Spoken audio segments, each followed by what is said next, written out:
সীমা daily blogging চ্যানেলে আমার একটি নতুন ভিডিওতে না আপনাদের সকলকে আবার একবার স্বাগত। আশা করব আপনারা সকলে বেশ ভালো আছেন, সুস্থ আছেন, আমরাও বেশ ভালো আছি। আজকে হয়ে গেল বৃহস্পতিবারের সকাল, মিটি চলে গেছে সকাল সকাল স্কুল।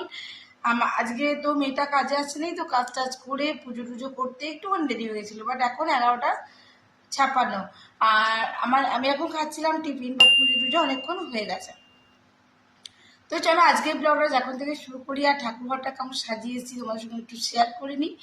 আর আমি এখন মেয়েটিকে সকালবেলাতে আমি চিড়ের পোলাও করে দিয়েছিলাম, তো এখন আমি সেটাই খাচ্ছিলাম।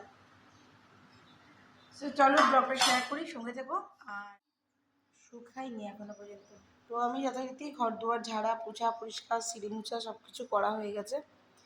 প্রদীপ এখনও জ্বলছে, তবে ঠাকুর ঘর লক করে দিয়ে চলে এসেছি নিচে।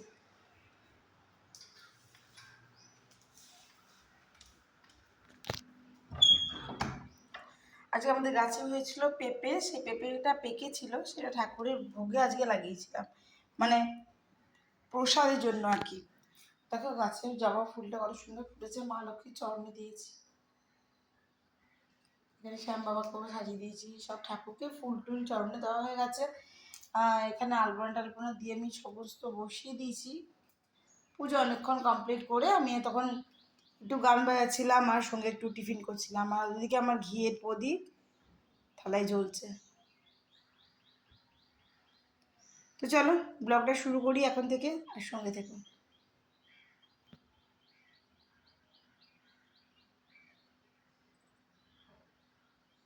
তো এখানে দুপুরের লাঞ্চ বলতে বসে গেছি, দেখুন স্যালাড কেটে নিয়েছি, এখানে ডালটা সেদ্ধ করেছি, ডালটা উপর থেকে একটু কাঁচা তেল দিয়ে দেবো আর কি, ব্যাস হয়ে যাবে। আর এখানে আমি ভাজে দিয়েছি আপনার 3 টুকরো বেগুন, মিঠি আর আমার আর কি।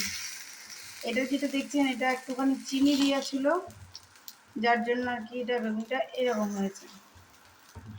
যাই হোক 2 পিসই খুব ভালো করে ভাজা হয়ে গেছে, এবার আমি এটা তুলে ফেলবো। আর এখানে রয়েছে কাঁকরোল ভাজা, কারণ মিঠি বাবা আবার বেগুন খায় না,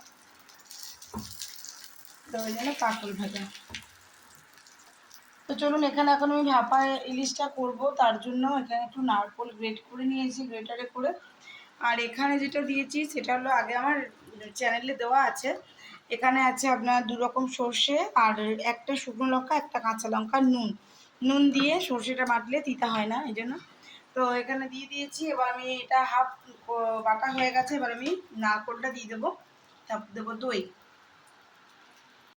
সেখানে মাথাটা ভেজে নিয়েছি ইলিশ মাছের, আর এখানে ইলিশ মাছটা আমি বসিয়ে দিয়েছি ভাপা হতে। বাকি সবটুকুই তো আপনার সঙ্গে শেয়ার করলাম, চলুন সঙ্গে থাকবেন। সো আমি একটু চলে এসেছিলাম বাজার, বন্ধুরা দেখতেই পাচ্ছ। আর অনেক দিন আমি ফুচকা খাইনি, তো আজকে একটু ফুচকা খেতে মন গেল, তো আমি খেলাম। এবারে আমি মিঠির বাবা দুজনে খেয়েছি, আর মিঠির জন্য প্যাক করে নিয়ে চলে গেলাম বাড়ি। তো চলো দেখতে থাকো, মিঠি কত খুশি হবে তোমাদের সংসারে শেয়ার করার। আমি বাটি ভর্তি করে ফুচকা দিচ্ছিলাম। মিঠি করছিল ঘরে বসে ক্লাস, মিঠির জন্য নিয়ে চলে এসেছি ফুচকা। মিঠি কেমন লাগছে? মনে হচ্ছে ফুচকাটা আমি বানিয়েছি, এমন জিজ্ঞাসা করছি।